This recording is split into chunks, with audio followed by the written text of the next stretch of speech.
Income tax department यानी CBDT ने 31 मार्च 2026 यानी आज की डेट में सभी आईटीआर फॉर्म जो है वो नोटिफाइड कर दिए हैं। ये सारे के सारे फॉर्म आपको ई गेजेटेड वेबसाइट पर मिल जाएंगे। ध्यान रखिएगा, फाइनेंशियल ईयर 25-26 यानी कि आपका असेसमेंट ईयर 26-27 के लिए ये फॉर्म अब आपके लिए एप्लीकेबल होंगे। यहां पर आपको असेसमेंट ईयर के हिसाब से और पुराने इनकम टैक्स एक्ट के हिसाब से सारे सेक्शंस और सारे फॉर्म जो है वो रहेंगे। अभी यहाँ पर नया इनकम टैक्स एक्ट जो है वो 1 अप्रैल से लागू होगा, यानी अगले साल आपको जो नए फॉर्म है नए सेक्शन के हिसाब से सारे दिखाई देंगे।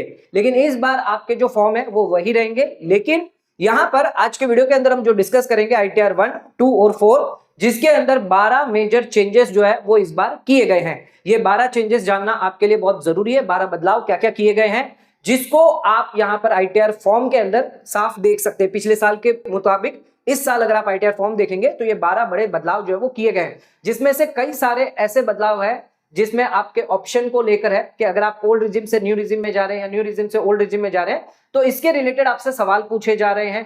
इसके अलावा यहां पर बैलेंस शीट में भी 2 बड़े चेंजेस किए गए हैं। अगर कोई रिटायर्ड हो चुका है जिसको पेंशन मिल रही है फॉरेन कंट्री से, तो अब उनके लिए आईटीआर 1, 4 जो है वो पहले एप्लीकेबल होता था, लेकिन अब सरकार ने उनको मना कर दिया है। अब आपके लिए आईटीआर 2 जो है बनना मैंडेटरी है। इसके अलावा भी आपकी personal detail, contact information, address को लेकर और भी कई सारे चेंजेस, 12 बदलाव जो है मेजर किए गए हैं, जो आपको आईटीआर 1, 2 और 4 को अंदर देखने को मिल सकते हैं। तो दोस्तों आज का वीडियो बहुत ही इंपॉर्टेंट है, तो वीडियो को एंड तक जरूर देखें। चैनल पे नए तो सब्सक्राइब करें और बेल आइकन पर ऑल नोटिफिकेशन पे क्लिक करें ताकि आपको आने वाले सभी नोटिफिकेशन रिगार्डिंग हमारे वीडियोस रेगुलरली मिलते रहे। दोस्तों ऐसे नए नए वीडियो हम आपके लिए लाते रहते हैं, नई नई अपडेट आपके लिए लाते रहते हैं, तो प्लीज वीडियो को लाइक और शेयर जरूर करें। ध्यान रखिएगा, वीडियो को लाइक अगर आप करते हैं तो इससे हमें यह पता लगता है कि आपको हमारी वीडियो पसंद आ रही है, और अगर आपको पसंद आ रही है तो ऐसे ही मोटिवेट हम होते हैं और नई नई वीडियो आपके लिए नई नई जानकारी के साथ लाते रहते हैं। तो प्लीज वीडियो को लाइक जरूर करें, और अगर आपके कोई भी सवाल है, डाउट है, क्वेरी है तो उसके लिए आप हमें कमेंट कर सकते हैं। अगर आपको वीडियो पसंद आता है तो इसका धन्यवाद करने के लिए आप हमें कमेंट भी कर सकते हैं। आइए स्टार्ट करते हैं अपने आज के वीडियो को बिना किसी देरी के। तो यहां पर सबसे पहला जो यहां पर बदलाव किया गया है वो आपके personal detail, personal contact information को लेकर किया गया है। अब आप यहां पर 2 एड्रेस डाल सकते हैं, यानी सेकेंडरी एड्रेस का ऑप्शन दे दिया गया। 2 एड्रेस है, एक प्राइमरी एड्रेस और ये एक रहेगा आपका सेकेंडरी एड्रेस है। ध्यान रखिएगा, प्राइमरी एड्रेस और सेकेंडरी एड्रेस, अब आप 2 यहां पर एड्रेस डिटेल डाल सकते हैं। पहले यहां पर सिर्फ आप एक बार ही अपना एड्रेस डाल सकते थे अगर आप 2 जगह रह रहे हैं, या अगर आप 2 एड्रेस डालना चाहते थे तो वो नहीं था, लेकिन अब ये ऑप्शन आपके पास अवेलेबल है। फ्लैट डोर, ब्लॉक नंबर, आपकी प्रीमाइसेस का number, road, street, local area, town, city, state, country, pin code, तो ये अब आप 2 का डाल सकते हैं। तो प्राइमरी एड्रेस भी डाल सकते हैं, आप चाहें तो अपना डाल दीजिए पहले में। दूसरे में आप चाहें तो यहां पर आप अपने रिलेटिव का या आपका अगर कोई दूसरा एड्रेस है, दूसरा घर है, तो उसका भी आप डाल सकते हैं। अच्छा, इसका करने का पर्पस ये है कि कोई भी इनकम टैक्स डिपार्टमेंट कम्युनिकेशन करेगा फ्यूचर में नोटिस भेज के, तो आपको प्राइमरी एड्रेस पे भी भेजा जाएगा और आपके सेकेंडरी एड्रेस पे भी वो नोटिस आएगी। मान लीजिए अगर आपका प्राइमरी एड्रेस चेंज हो जाता है तो इस केस में यहां पर जो नोटिस है वो आपको अगर मिलती पहले के केस में, तो वहां पर आपके जो भी प्राइमरी एड्रेस पे जो व्यक्ति होता है उनको मिलती, आपको नहीं मिलती क्योंकि आपका एड्रेस ऑलरेडी चेंज कर दिया, लेकिन आपने आईटीआर में एड्रेस चेंज नहीं है। लेकिन अब यहां पर आप सेकेंडरी एड्रेस पे अगर डालेंगे तो वहां पर भी आपको नोटिस आएगी। कई बार आप यहां पर गलत एड्रेस डाल देते हैं प्राइमरी में, तो अब यहां पर आप सेकेंडरी एड्रेस अगर डाला हुआ है तो इसका फायदा यह होगा कि कोई भी मेल कॉन्टेक्ट जो भी आपको करना होगा वो इस एड्रेस पर भी भेजा जाएगा। अच्छा, नेक्स्ट यहां पर आ जाते हैं मोबाइल नंबर और ईमेल आईडी में भी यहां पर प्राइमरी और सेकेंडरी कर दिया गया है। पहले सिर्फ आपको मोबाइल नंबर यहां पर डालना होता था या ईमेल आईडी आपसे पूछा जाता था, लेकिन अब आपको प्राइमरी या सेकेंडरी मोबाइल नंबर है ये आपको डालना होगा। अब इसमें साफ ध्यान रखिएगा, प्राइमरी नंबर जो है वो आपका टैक्स पेयर का ही देना होगा, या प्राइमरी ईमेल आईडी है वो भी टैक्स पेयर की देनी होगी। यहां पर आप चार्टर्ड अकाउंटेंट या अपने रिलेटिव की नहीं डाल सकते, फ्रेंड्स की नहीं डाल सकते। कई बार यहाँ पर कंसल्टेंट, चार्टर्ड अकाउंटेंट अपनी मेल आईडी या फिर अपना मोबाइल नंबर पहले में डाल देते हैं, लेकिन अब यहाँ पर साफ मना किया है। आईटीआर 1, 2, 4 सभी के लिए ये है। यहां पर आपको प्राइमरी में टैक्स पेयर का ही डालना है और प्राइमरी ईमेल आईडी में भी टैक्स पेयर का डालना है। सेकेंडरी में आप किसी का भी डाल सकते हैं। तो यहां पर आप देख भी सकते हैं, mobile number of tax payer primary में रहेगा, सेकेंडरी में आप किसी का भी डालें, ईमेल आईडी भी यहां पर जो टैक्स पेयर की रहेगी और सेकेंडरी ईमेल आईडी किसी की भी आप कर सकते हैं। तीसरा यहां पर है आईटीआर 1, 2, 4 तीनों के लिए है। यहां पर ध्यान रखिएगा, रिप्रेजेंटेटिव एसएससी यानी आपके बिहाफ पर अगर कोई और आईटीआर भर रहा है तो उस केस में यहां पर उनका नाम, कैपेसिटी, एड्रेस, पैन नंबर, आधार नंबर पहले ये मांगा जाता था, ठीक है। लेकिन अब यहां पर जो नया आईटीआर फॉर्म है असेसमेंट ईयर 26-27 के लिए। अब आपको सिर्फ नाम देना है और ईमेल आईडी और कॉन्टेक्ट नंबर ही देना है। आप साफ यहां पर देख सकते हैं, नाम, ईमेल आईडी, कॉन्टेक्ट नंबर अब यहां पर आपको देना है। ना ही कोई पैन कार्ड, आधार कार्ड देना है जो भी रिप्रेजेंटेटिव एसएससी है, ना ही कोई उसकी कैपेसिटी, या आपको कोई भी एड्रेस यहां पर देना होगा। तो ध्यान रखिएगा, यहां पर जो भी रिप्रेजेंटेटिव एसएससी है उसका नाम, ईमेल आईडी, कॉन्टेक्ट नंबर, बस ये 3 डिटेल आपको देनी होगी। नेक्स्ट आ जाते हैं अदर सोर्स के अंदर आईटीआर 2 में, स्पेसिफिकली आईटीआर 2 में यहां पर बदलाव किया गया है। अदर सोर्स के अंदर पहले सिर्फ अदर्स था, यहां पर पॉइंट जो था, अब यहां पर जो है अगर आपको ब्याज मिल रहा है, ये आईटीआर 2 के लिए असेसमेंट 26-27 के लिए कंपनी से मिल रहा है, एनबीएफसी से या हाउसिंग फाइनेंस कंपनी से अगर आपको ब्याज मिल रहा है, तो ये स्पेसिफिकली यहां पर वर्ड ऐड किया गया है, interest from company, NBFC, housing finance. अब आप इनकम फ्रॉम अदर सोर्सेज में यहां पर दिखा सकते हैं। पहले ये स्पेसिफिकली नहीं था, अब specifically income from other sources के अंदर आईटीआर 2 फॉर्म के अंदर ये चेंज किया गया। अब अगर आपको ब्याज मिल रहा है, कंपनी से मिल रहा है, एनबीएफसी से मिल रहा है, हाउसिंग फाइनेंस कंपनी से मिल रहा है, तो ये आप आईटीआर में 2 में दिखा सकते हैं। नेक्स्ट, एटीजी डोनेशंस को लेकर बहुत बड़ा चेंज किया गया है। एटीजी डोनेशन हो गया एटीजीजीसी, पॉलिटिकल कंट्रीब्यूशन अगर आप करते हैं तो इसमें भी बहुत बड़ा बदलाव किया है, क्योंकि सरकार ने देखा है कि इसके रिगार्डिंग लोग फेक क्लेम ले रहे हैं, गलत यहां पर क्लेम कर रहे हैं, जिसकी वजह से कई लोगों को नोटिस भेजी है, चेक किया गया है। अब यहां पर क्या चेंज किया है ये समझिएगा। एटीजी के अंदर अगर आप डोनेशन देते हैं चैरिटेबल इंस्टीट्यूशन को, 100% आपका 50% होता है, चाहे कितना भी आपका डिडक्शन क्यों ना हो। यहां पर आपको नाम, एड्रेस, पैन देना होता है डोनी का। आप कैश में दे रहे हैं, अदर मोड में दे रहे हैं, तो टोटल डोनेशन आपका कितना हुआ वो तो आपको देना ही है, लेकिन अब आपको यहां पर ट्रांजैक्शन रेफरेंस नंबर देना होगा। अगर आपने यूपीआई से ट्रांसफर किया है, चेक से किया, चेक नंबर दे दीजिए, आईएमपीएस, एनईएफटी, आरटीजीएस, तो ध्यान रखिएगा आपको ये ट्रांजैक्शन रेफरेंस नंबर देना है, और इसी के साथ आईएफसी कोड है। ये 2 डिटेल अब आपको देनी है। ये ध्यान रखिएगा, ये चैरिटेबल इंस्टीट्यूशन को या ट्रस्ट को जो भी आप डोनेशन देते हैं, एटीजी के अंदर अगर आप डोनेशन दे रहे हैं तो ये 2 एक्स्ट्रा डिटेल देनी है। बैंक का आईएफसी कोड देना है, साथ में जो ट्रांजैक्शन रेफरेंस नंबर है, यूपीआई से कर रहे हैं, चेक से कर रहे हैं, आईएमपीएस, एनईएफटी, जिससे भी आप कर रहे हैं, ये दोनों चीजें डालना मैंडेटरी है। बाकी आपकी जो नॉर्मल डिटेल है वो तो यहां पर रहेगी, एक्स्ट्रा ये 2 डिटेल यहां पर आपसे मांगी जाएगी। अच्छा, ये एटीजी की बात हो गई। बात करते हैं एटीजीजीसी की। अगर आप डोनेशन करते, कंट्रीब्यूशन करते पॉलिटिकल पार्टी को, आईटीआर 1, 2, 4 सभी के लिए ये है, तो ध्यान रखिएगा यहां पर भी आपको कैश या अदर मोड में अगर आप करते हैं तो उस केस में यहां पर पहले से आपको रेफरेंस नंबर, यूपीआईडी और आईएफसी कोड ये तो था ही, लेकिन अब 2 नई डिटेल क्या है, नाम। अच्छा, पॉलिटिकल पार्टी का जो नाम है या पैन कार्ड है, ये अब आपको देना मैंडेटरी होगा। यानी जिस पॉलिटिकल पार्टी को आप कंट्रीब्यूशन कर रहे हैं उसका नाम भी देना होगा, उसका पैन कार्ड भी देना होगा। यानी गवर्नमेंट के लिए आसान होगा, जैसे ही आप पैन कार्ड डालेंगे यहां पर, वो आसानी से ट्रैक कर लेगी क्या ये पॉलिटिकल पार्टी जो है वो प्रॉपर आईटीआर भर रही है, प्रॉपर टैक्स दे रही है, क्या वो यहाँ पर जो ऑनलाइन है यानी वो वैलिड है। अगर वो यहाँ पर पैन कार्ड उसका वैलिड नहीं हुआ तो आपको डिडक्शन नहीं मिलेगा, या उसका पैन कार्ड इनएक्टिव है तो उस केस में आपका डिडक्शन चला जाएगा। तो सीधा यहां पर आपसे पैन कार्ड मांगा जाएगा और नाम मांगा जाएगा। तो ध्यान रखिएगा, बहुत सोच समझ के अगर आप कंट्रीब्यूशन करते हैं तो इसमें आपको प्रॉपर नाम और पैन कार्ड देना जरूरी है। नेक्स्ट आ जाते हैं schedule FA, foreign assets income की डिटेल के अंदर बिजनेस प्रोफेशन को रिगार्डिंग यहां पर एक कंफ्यूजन थी जो पिछले साल यहां पर थी, अब इसको दूर कर दी गई है। अच्छा, यहां पर हुआ क्या है ये समझिएगा। फॉरेन असेट्स के लिए कुछ डिटेल देनी जाती है, जैसे कि फॉरेन डिपॉजिटरी अकाउंट अगर आपका है, या फॉरेन कस्टोडियल अकाउंट है आपका, फॉरेन इक्विटी में निवेश किया है, फाइनेंशियल इंटरेस्ट है किसी एंटिटी के अंदर, आपके पास कोई कैश वैल्यू इंश्योरेंस कॉन्ट्रैक्ट है, एन्युटी कॉन्ट्रैक्ट है, इमूवेबल प्रॉपर्टी में आपने निवेश किया, या कोई अदर कैपिटल एसेट है, ट्रस्ट है या बैंक अकाउंट है, तो जो भी फॉरेन असेट्स है, फॉरेन इनकम है, उसका डिस्क्लोजर आपको करना होता है शेड्यूल एफए के अंदर। ठीक है, अगर आपकी कोई भी सोर्स ऑफ इनकम है या एसेट है आउटसाइड इंडिया तो ये डिटेल आपको देनी होती है। लेकिन यहां पर ध्यान रखिएगा, पॉइंट जी के अंदर अदर इनकम करके लिखा हुआ है, यानी इन इनकम के अलावा, इन असेट्स के अलावा अगर आपकी कोई इनकम है तो वो इस पॉइंट के अंदर आप दे सकते हैं। तो यहां पर साफ कहा गया है कि अगर आपकी कोई अदर इनकम है जो फॉरेन आउटसाइड इंडिया से यहां पर आपको हुई है, लेकिन उसमें ए टू एफ ये जो मैंने आपको बताए हैं, डिपॉजिटरी, कस्टोडियल, ये वाले नहीं होने चाहिए। दूसरा, यहां पर बिजनेस प्रोफेशन वाले नहीं होने चाहिए। अब मान लीजिए अगर कोई फ्रीलांसर है जो आउटसाइड फॉरेन क्लाइंट को सर्विस दे रहा है, अब उसे इनकम रिसीव हुई है, तो वो उस केस में कहां पर दिखाएगा कि यहां पर जो बिजनेस वाले हैं इसको यहां पर मना कर दिया है, नॉट इंक्लूड।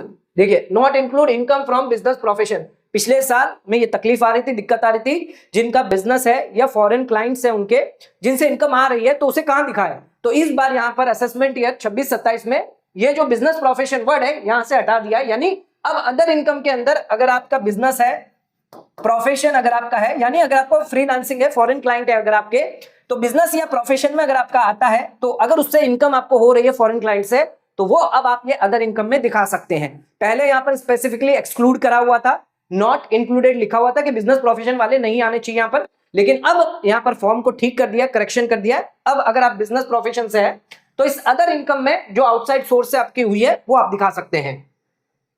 नेक्स्ट आ जाते हैं, रिवाइज आईटीआर को लेकर एक मेजर अपडेट आया था बजट 2026 में। आप सभी को पता होगा कि बजट 2026 में अगर आप जनवरी से लेकर मार्च के बीच में आपको रिवाइज आईटीआर जो है वो अलाउ करी गई है, जिसके लिए लेट फीस यहां पर लगाई जाएगी। अब लेट फीस जो है वो यहां पर ऐड कर दिया आईटीआर फॉर्म के अंदर। अच्छा, ये आईटीआर 1, 2, 4 सभी के लिए होगा।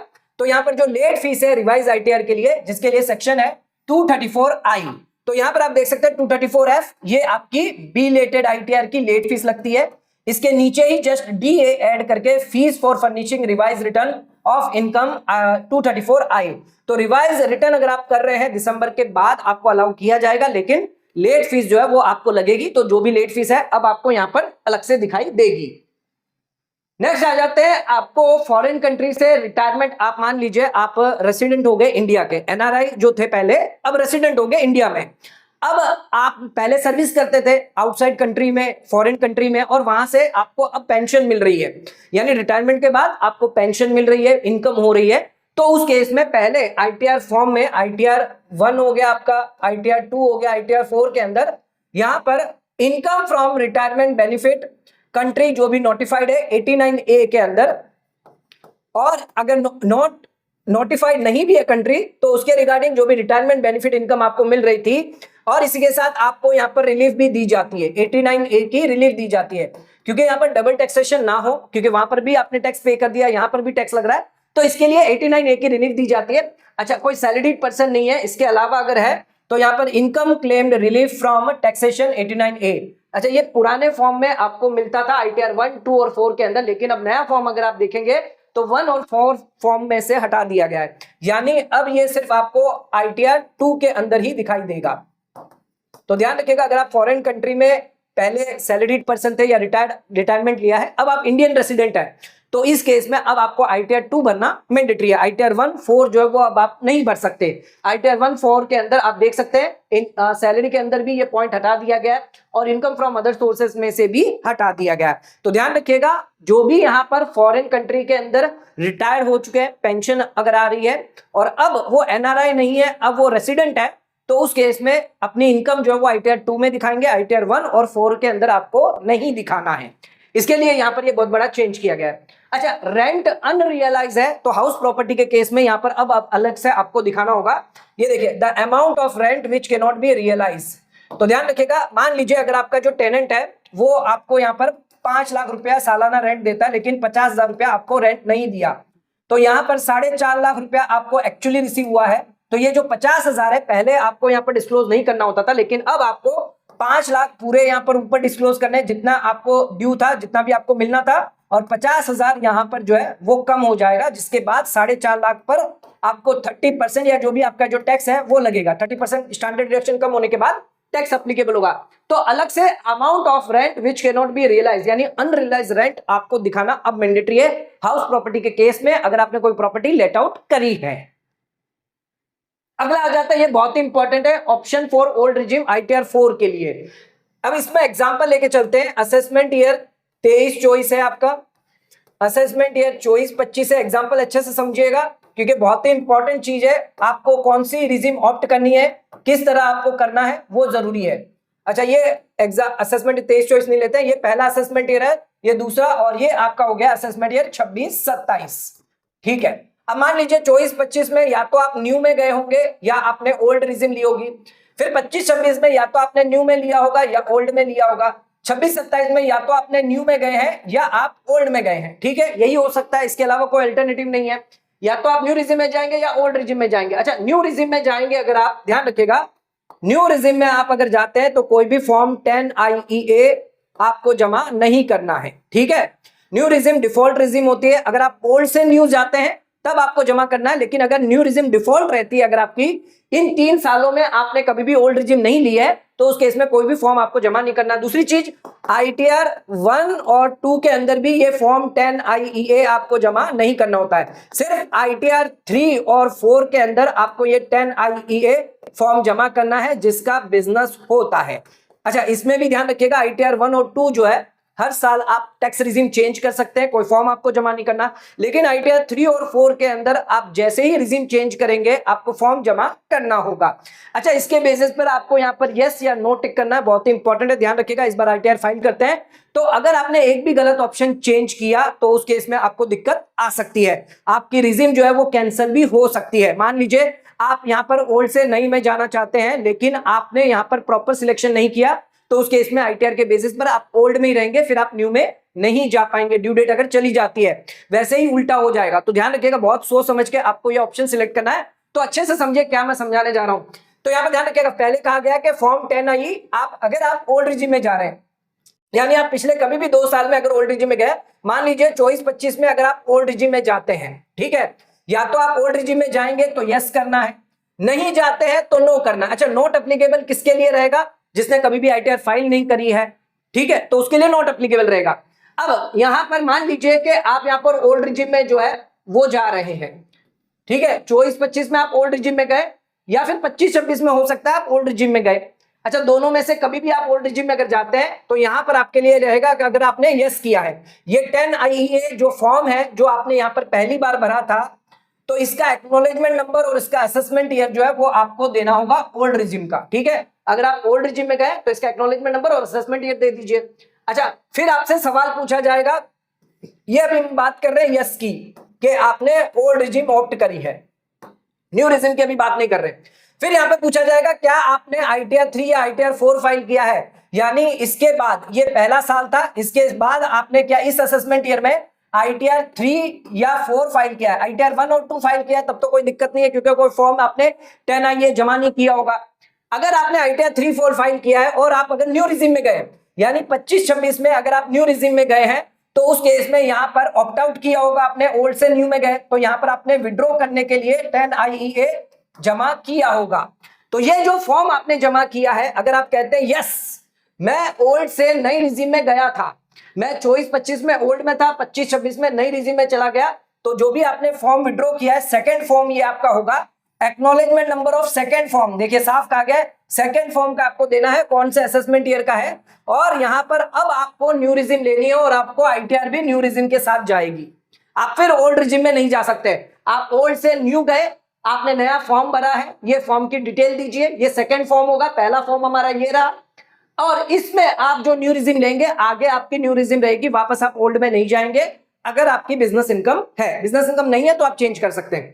अच्छा, अगर आप कहते हैं कि नहीं मैं न्यू में नहीं जाना चाहता, मैं ओल्ड में ही रहना चाहता हूं, नेक्स्ट ईयर में ओल्ड में ही रहना चाहता हूं, कहते हो नहीं, तो उस केस में ध्यान रखिएगा, फॉर्म 10 IEA आप क्या री एंटर करना चाहते हैं। अच्छा, यहां पे अगर आप बोलते हैं मैं ओल्ड में हूं, फिर सवाल आ जाएगा सीधा यहाँ पे 26-27 में आप न्यू में जाना चाहते हैं या ओल्ड में जाना चाहते हैं, तो क्या आप करंट ईयर में न्यू में जाना चाहते हैं, ओल्ड में जाना चाहते हैं? आप कहते हैं नहीं मैं ओल्ड में ही रहना चाहता हूं, तो आपने ऑलरेडी फॉर्म की डिटेल डाल दी, वापस डालने की जरूरत नहीं है। आप कहते हैं मैं करंट ईयर में यानी 26-27 में यहां पर न्यू में जाना, न्यू में जाना चाहता हूं, यानी पहले मैं ओल्ड में था, यहां पर भी मैं ओल्ड में था, अब मैं न्यू में आना चाहता हूं, तो इस केस में मुझे 10 IEA फॉर्म वापस विड्रॉ का भरना होगा और फिर मैं नई रिजिम में ही रहूंगा, ओल्ड रिजिम में मैं नहीं जा पाऊंगा। ओल्ड में था फिर न्यू में चला गया, एक बार न्यू में चला गया, फॉर्म में भरूंगा, फिर न्यू में रहूंगा। अच्छा, ये हमने कवर कर लिया कि मेरा ओल्ड रिजिम में पहले मैंने लिया हुआ था। अगर मैंने न्यू रिजिम में लिया होता, पहले से मेरी न्यू रिजिम चलती आ रही है, तो मुझे नो सिलेक्ट करना है कि मैंने ओल्ड रिजिम कभी नहीं लिया है, तो उसके लिए आंसर होगा ये आपका बी का, नो मैं न्यू रिजिम में था, ठीक है। तो यहां पर क्या आपने कभी भी न्यू रिजिम से ओल्ड रिजिम में कभी आए हैं, यानी इस साल आपकी न्यू रिजिम थी, क्या इस साल भी न्यू रिजिम थी, क्या इस साल भी आपकी न्यू रिजिम रहेगी? आइए समझते हैं। तो यहां पर क्या आपके करंट असेसमेंट ईयर यानी 26-27 में क्या आप ओल्ड रिजिम चुनना चाहते हैं? आप न्यू रिजिम में थे, यहां पर आप न्यू रिजिम में थे, तो अब तक आप न्यू रिजिम में थे। अब आपसे पूछा जाएगा क्या करंट ईयर में आपको ओल्ड रिजिम में जाना है, तो यहां पर लिखा हुआ है 10 IEA within due date current assessment year, क्या आप ओल्ड रिजिम में जाना चाहते हैं? आप कहते हैं नहीं मैं नहीं जाना चाहता, तो इस केस में आपको आईटीआर फाइल करनी है न्यू रिजिम के हिसाब से। आप कहते हैं नहीं मुझे ओल्ड रिजिम में जाना है, तो फिर आपको फॉर्म जमा करना होगा और एक्नॉलेजमेंट नंबर और डेट है वो यहाँ पर देनी होगी और आपको आईटीआर फिर ओल्ड रिजिम में फाइल करनी होगी। तो ये क्वेश्चन बहुत ही टिपिकल है, बहुत ही टफ है, तो इसको अच्छे से समझ के अच्छे से जान के आपको ये एग्जाम्पल बनाने पड़ेंगे, एग्जाम्पल चेक करना पड़ेगा, पिछले साल के आईटीआर में जाकर चेक करना पड़ेगा। तो कई सारी चीजें हैं जो आपको प्रॉपर चेक करना है कि पिछले कितने सालों से आप, यानी जब से यहां पर जो न्यू रिजिम आपकी डिफॉल्ट हुई है तब से आपको देखना है कि आपने पिछले 2 सालों में यहां पर ओल्ड में थे या न्यू में थे। ये आपको पहले वर्किंग करके रखनी है, तभी इन आंसरों का आप जवाब दे पाएंगे। नेक्स्ट आ जाते हैं फाइनेंशियल पर्टिकुलर, जो है वो बिजनेस आईटीआर 4 के लिए है। अब आपके टोटल एसेट में एक वर्ड ऐड कर दिया जाएगा इन्वेस्टमेंट। अगर आप शेयर्स में इन्वेस्टमेंट करते हैं, गोल्ड में इन्वेस्टमेंट करते हैं, ज्वेलरी में इन्वेस्टमेंट करते हैं या किसी बिजनेस में इन्वेस्टमेंट करते हैं, तो अब आपको एक्स्ट्रा यहां पर जो है ऑप्शन दिया जाएगा इन्वेस्टमेंट का, पहले ये नहीं था, इसके अंदर आप डिटेल डाल सकते हैं। और दूसरी चीज, बैंक बैलेंस को अब आपको मैंडेटरी फिगर डालना होगा, ये ध्यान रखिएगा। यहां पर आप लास्ट में देख सकते हैं, यहां पर मैंडेटरी इंस्ट्रक्शन यहां पर करनी होती है, ये मैंडेटरी लिखा हुआ है। पहले 4 ही था, पहले sundry creditors, sundry debtors, stock और कैश इन हैंड था। अब आपका यहां पर जो बैंक बैलेंस है वो भी आपको डालना मैंडेटरी होगा, ये ध्यान रखिएगा। ये बहुत बड़ा अपडेट है आईटीआर 4 वालों के लिए, बिजनेस प्रोफेशन वालों के लिए। बैंक डिटेल डालनी, यानी बैंक का अमाउंट बैलेंस डालना, क्लोजिंग बैलेंस डालना अब आपके लिए मैंडेटरी है। पहले स्टॉक, डेटर, क्रेडिटर, कैश कितना होता था, ये डिटेल 4 डालनी मैंडेटरी होती थी। इसके अलावा अब इस बार जो है बैंक बैलेंस को भी ऐड किया है। तो ये 12 मेजर बदलाव, बड़े बदलाव, अपडेट जो है वो किए गए हैं आईटीआर 1, 2 और 4 के अंदर। आज का वीडियो अगर आपको पसंद आया तो वीडियो को लाइक, शेयर, सब्सक्राइब करना ना भूलें। वीडियो को ज्यादा से ज्यादा शेयर करें ताकि और लोगों तक इसकी नॉलेज पहुंच सके। आज का वीडियो समाप्त करते हैं, धन्यवाद।